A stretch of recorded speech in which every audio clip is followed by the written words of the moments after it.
From the Cronkite Studios in downtown Phoenix, this is Cronkite News. Diplomat drama, the power of appointed ambassadors and their role in the impeachment hearings. We go live to Washington, D.C. Plus, flash flood and winter weather advisories issued to every corner of the state. We'll tell you what to expect during this wet week as storms strike across Arizona. Like I always tell people, I have cancer, but cancer doesn't have me. And the steps being taken right here in the Valley to raise money for lung cancer research. Cronkite News starts now. The public impeachment hearings enter a second week with 8 witnesses scheduled to testify before the House Intelligence Committee over the next 3 days. Good evening, I'm Marcella Baeto. And I'm Jordan Elder. This week, 9 more witnesses in the impeachment inquiry set to come before the House Intelligence Committee. 4 of them today. All 4 previously gave testimony behind closed doors. A theme of the Republican defense of President Trump was that witnesses didn't have firsthand knowledge of the July 25th phone call between President Trump and the president of Ukraine, dismissing elements of their testimony as hearsay. But 3 of today's witnesses were on that phone call. Jennifer Williams, a foreign policy aide to Vice President Mike Pence, and from the National Security Council, Timothy Morrison, and Alexander Vindman, who told lawmakers in his closed-door testimony he reported concerns about the call within hours and was later told not to discuss it with anyone. Also on the schedule, Kurt Volker, the former special envoy to Ukraine, who was one of the so-called 3 amigos with Energy Secretary Rick Perry and Ambassador to the EU Gordon Sondland, tasked with handling Ukraine policy by the president. At no time was I aware of or knowingly took part in an effort to urge Ukraine to investigate former Vice President Biden. I was not on the July 25th phone call between President Trump and President Zelensky. I was not made aware of any reference to Vice President Biden or his son by President Trump until the transcript of that call was released on September 25th. Volker previously served as the director of ASU's McCain Institute. Public testimony will continue tomorrow with Gordon Sondland, former ambassador to the European Union and once a top donor to the Trump inaugural committee. While White House officials were the focus of this morning's testimony, another highlight of the hearing so far has been the testimony of American diplomats. They don't normally take part in partisan Washington battles, as Brian Peach tells us from our Washington bureau. One diplomat we spoke to today said that for diplomats like Kurt Volker, the former special envoy to Ukraine, today's testimony signifies a change from answering to the president to answering questions about the president. Diplomats usually operate in the background, not in the spotlight, says Ambassador Edward O'Donnell. We are there to represent those views of the president. And so there are, in many areas, they're subject for interpretation, and that's what we're there for.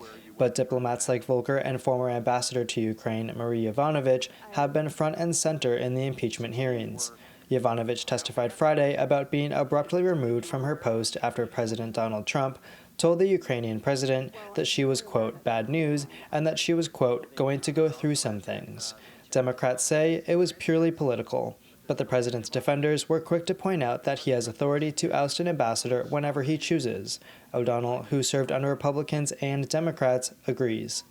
As a representative of the president, we are there to explain U.S. foreign policy, not our personal views, the policies of that administration. Volker was the director of the McCain Institute at Arizona State University until his closed-door testimony on Trump's dealings with Ukraine made him a focus of the probe. O'Donnell defended Volker, who is still on the payroll at ASU.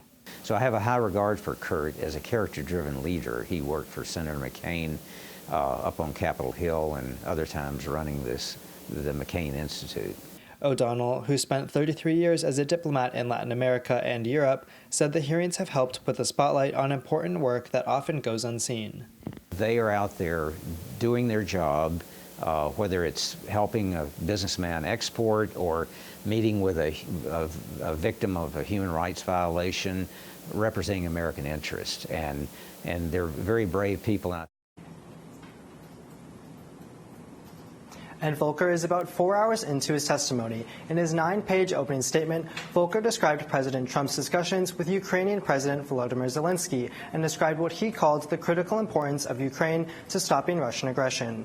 In Washington, Brian Peach, Cronkite News.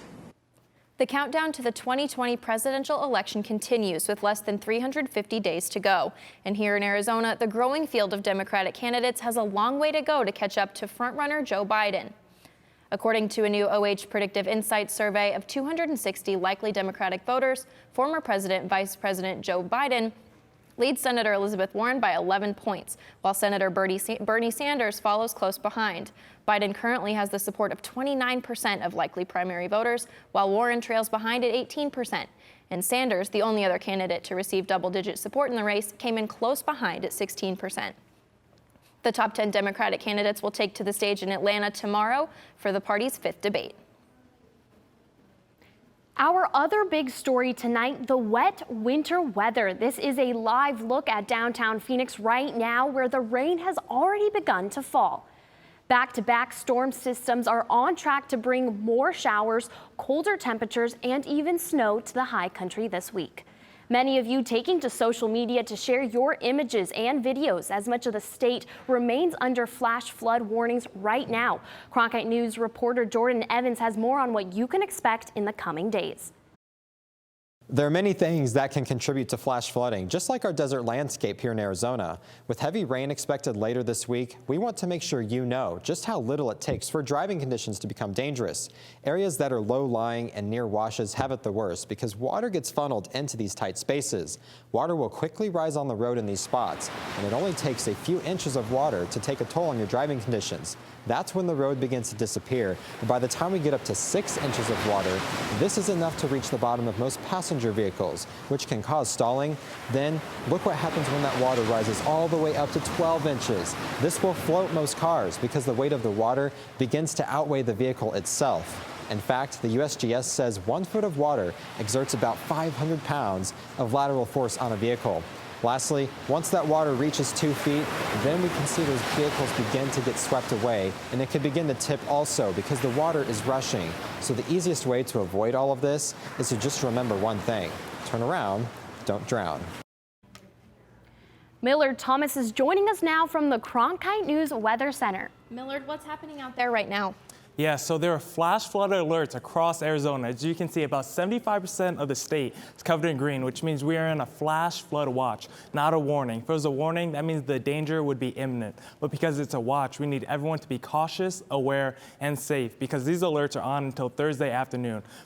Because if you look at the futurecast, rain is coming from the southwest and is moving over towards central Arizona over the course of Tuesday. And then as we move into Wednesday morning, most of the rain is going to be leaving the south area of Arizona and staying mostly in the valley. And then as we move into Wednesday night, most of the rain is going to be moving toward eastern Arizona, leaving a little bit of central Phoenix still wet, and then mostly just staying heavy rainfall in the east. And then that's it for me. Stay tuned for your 7-day forecast.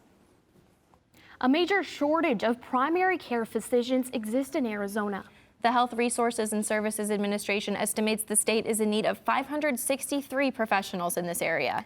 Jody Guerrero puts the numbers in perspective and tells us what medical authorities are doing to fix the problem. These students are studying to become physicians at the University of Arizona College of Medicine in Phoenix. According to the Association of American Medical Colleges, the amount of physicians in the U.S. declines as the demand goes up. They predict losing about 122,000 physicians by 2032. The U.S. Census Bureau reports the nation's population will grow by over 10% by the same time. And in the next 10 years, 1/3 of all active doctors will be over the age of 65. Jennifer Acevedo Pastrana attends College America to become an X-ray technician. She says she wants to help as many people as she can. She's recently noticed the decline of students at her school. A lot just come in, check it out, but they don't stay long enough because they think it's too long, it's too much.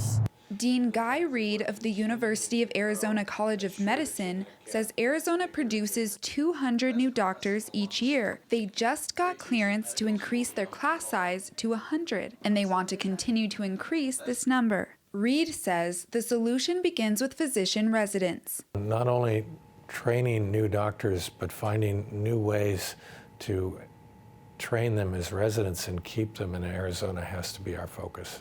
The AAMC says if physician's assistants or nurses had a bigger role, it would only reduce the shortage by about 1%. Medicare stopped increasing the number of resident slots they would support in 1997 as part of the Balance of Budget Act. According to Reed, longer waiting times, reduced access, and possibly cost increases will result from this shortage. He also says the shortage is already noticeable to some, although even those with more resources will see it in the next 10 years if something isn't done. Kim Watson has been forced to change doctors many times, and the shortage brings her anxiety of more emerging issues. Having to wait a long time to see a doctor,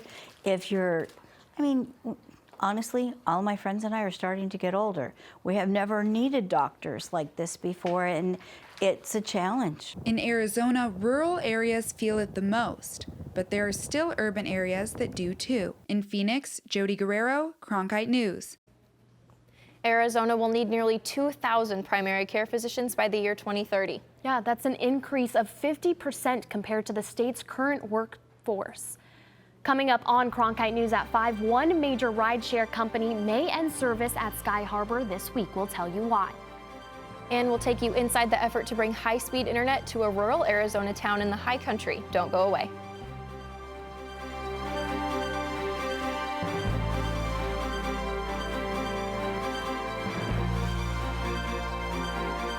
Cronkite Noticias is the Spanish-speaking division of Cronkite News, covering topics such as economics, education, sustainability, immigration, and border relations. Cronkite Noticias strives to serve the Spanish-speaking community in Arizona.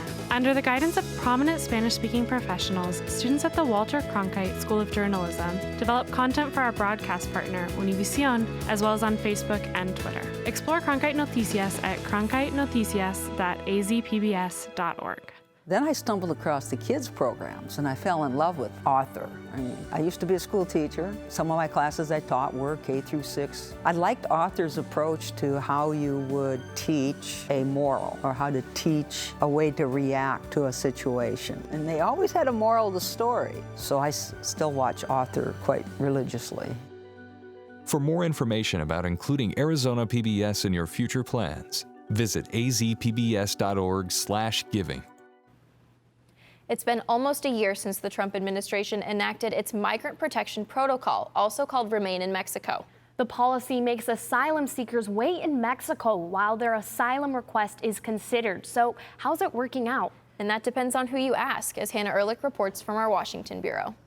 Opinions on the policy split along party lines during today's hearing by the House Homeland Security Committee.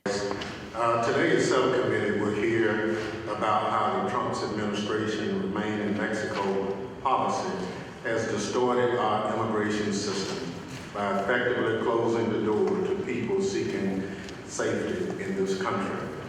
While Democrats said the policy threatens the safety of migrants, Republicans like Congressman Mike Rogers said it helps Border Patrol agents in the short term. Every day, 50% of Border Patrol agents were taken off the line to process and care for immigrants. He said Remain in Mexico and other approaches will not get to the root of the problem. Finally, Congress acted in providing critical emergency funding. While the funding helped, it did nothing to address the root cause of the crisis, and that's loopholes in our asylum laws. That was echoed by Arizona Representative Debbie Lesko, who said loopholes in U.S. immigration law is what's causing people to seek asylum. I've said before, and I will repeat again, I think these loopholes actually incentivize people. She pointed to the fear standard, a criterion used when weighing an asylum request, as just one thing that needs to be toughened. And so changing some of these loopholes and clearing them, I think will help mitigate the entire problem. While they sparred over the impact of the policy, neither Republicans nor Democrats presented data that appeared to sway the other side, a shortcoming that did not go unnoticed by Subcommittee Chairman Kathleen Rice. So my point is that I think for us to have a real conversation about this, we have to get real numbers. And I think Democrats and Republicans, especially on this committee, we should be able to agree with an accurate number. The sides agreed on one thing. They plan to have more hearings on the issue. In Washington, Hannah Ehrlich, Cronkite News. Critics at the hearing also said the policy has forced faith-based organizations to take up the role of protecting and caring for migrants turned back to Mexico, while supporters claim it's already helping with the backlog of 1 million cases in immigration courts. The rideshare company Lyft announced plans yesterday to end service at Sky Harbor if a proposed fee from the Phoenix City Council goes into effect. The council agreed last month to approve a fee of $4 per ride for all rideshare companies in a bid to reduce traffic in and out of the airport. However, a procedural error caused the vote to be moved to December 18th. In a statement, Lyft said the burden caused by the fee is unfair to riders who rely on its service. Fellow rideshare company Uber has raised objections to the fee, but doesn't plan to end service at this time. One town in Arizona plans to expand broadband access to attract businesses to boost economic development. Cronkite News reporter Peter Gong shows us how one fiber optic connection could attract better paying jobs. Many businesses now rely on computer programs to track inventory, make deliveries, and even make their products. So having strong internet is vital to their business.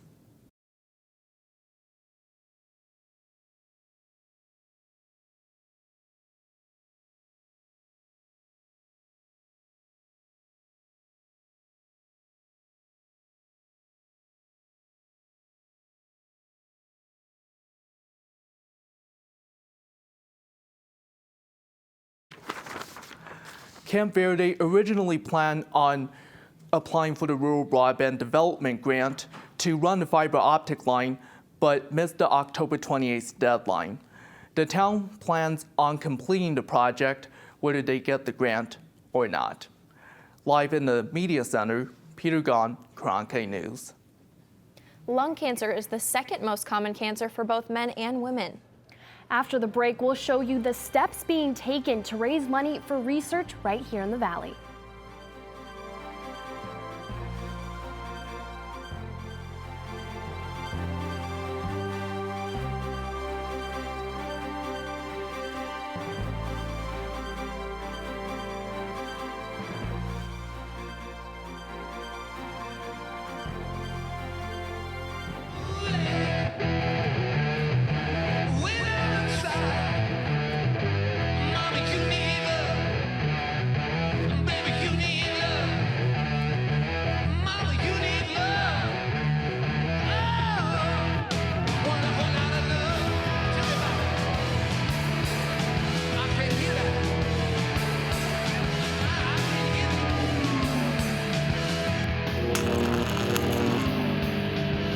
Cronkite Noticias is the Spanish-speaking division of Cronkite News, covering topics such as economics, education, sustainability, immigration, and border relations. Cronkite Noticias strives to serve the Spanish-speaking community in Arizona. Under the guidance of prominent Spanish-speaking professionals, students at the Walter Cronkite School of Journalism develop content for our broadcast partner, Univision, as well as on Facebook and Twitter. Explore Cronkite Noticias at cronkitenoticias.azpbs.org.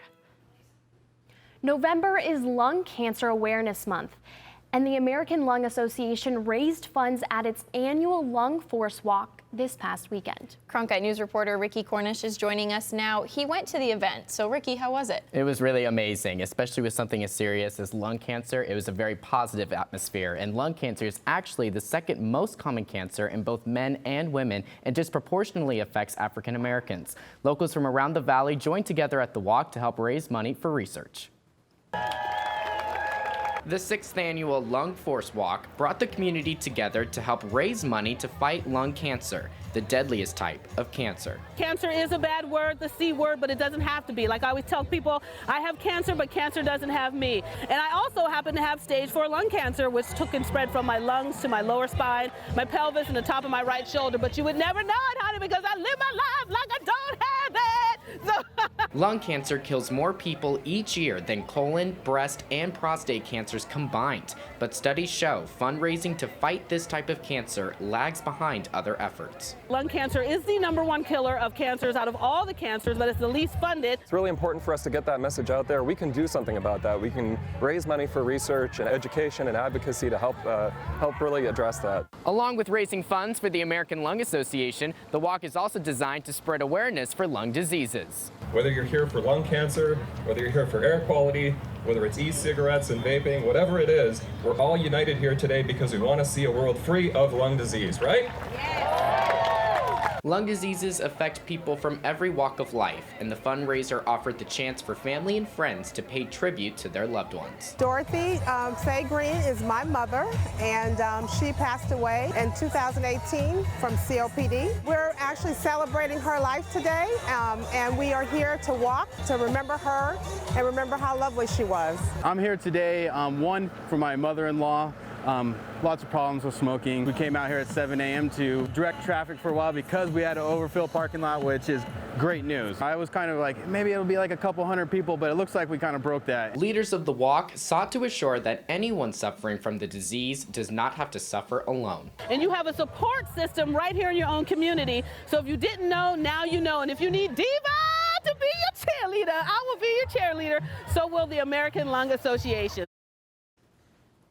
Lung Force Walk raised over $90,000 from the event and will donate the funds to lung cancer resources. You can learn more about resources that may be available to you at lung.org.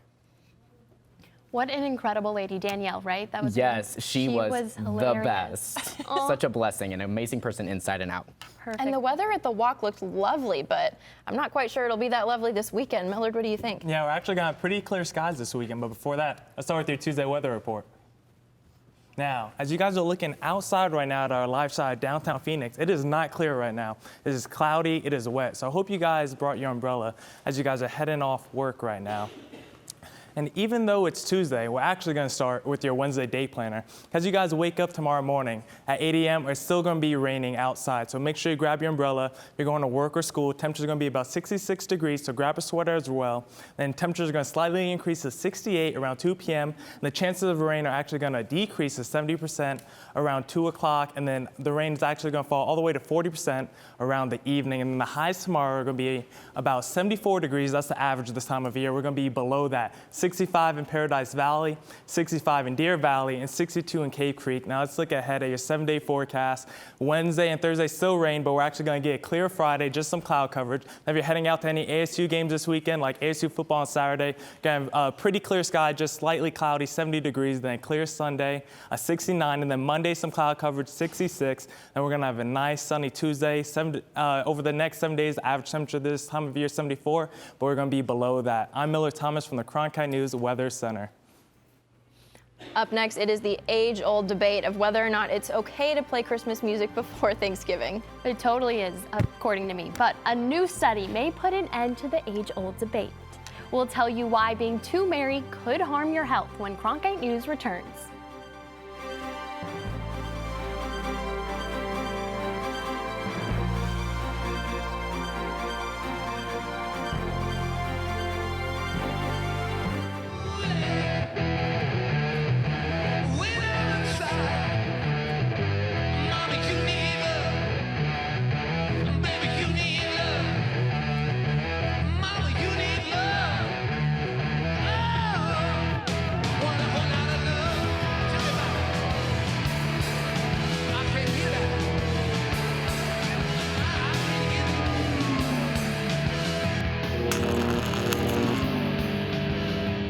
By the year 2050, there will be more plastic in the ocean than fish. Before Professor Halden, I had an insane amount of passion, but I almost felt helpless because I didn't know how to use it. Professor Halden gave me a chance to make a difference. Being at a place like ASU allows you to take these big leaps. Ultimately, the biggest problems in the world cannot be solved alone. I'm Judy Woodruff, anchor and managing editor of the PBS NewsHour. The journalists of tomorrow face a fast-changing media landscape, but quality news remains vitally important to our communities, our country, and our world. At ASU's Walter Cronkite School of Journalism and Mass Communication, students learn solid, reliable reporting, holding the powerful accountable, and rebuilding the public's trust. The Cronkite School and Arizona PBS, preparing the next generation for a stronger future of journalism. On the next Arizona Horizon, analysis of the next round in the impeachment inquiry, which includes testimony from former McCain Institute director Kurt Volker, and how a home design show benefits the Heart Center of Phoenix Children's Hospital. I'm Amna Nawaz. Tonight on the NewsHour, Hong Kong chaos. Tensions escalate as police and protesters clash at a local university. It's coming up after Cronkite News and Arizona Horizon on Arizona PBS. Now that we're back, Jordan, I have a very important question. Have you started playing Christmas music yet? I haven't yet, but it's only because I haven't put my decorations up. As soon as I do that, it's over. It's Christmas time. But couldn't all that jingle bell rocking around the Christmas tree in a winter wonderland be bad for your health? The answer is yes, according to a report from Business Insider that says, while those first few notes are nostalgic, Christmas and holiday music on repeat could send you into a downward spiral. And psychologists agree. They claim the exposure effect forces our brains to become oversaturated with Frosty the Snowman and other festive tunes. Then pretty soon, the music actually becomes more stressful than soothing. Christmas music can also exacerbate other causes of stress like money, travel, and seeing relatives during the holiday season. I can totally see that last one really stressing most people out. Yeah. It stresses me out. So, what's your favorite Christmas song, Willard? Probably Rudolph the Red-Nosed Reindeer. Oh, that's a cute good one. That's a good classic.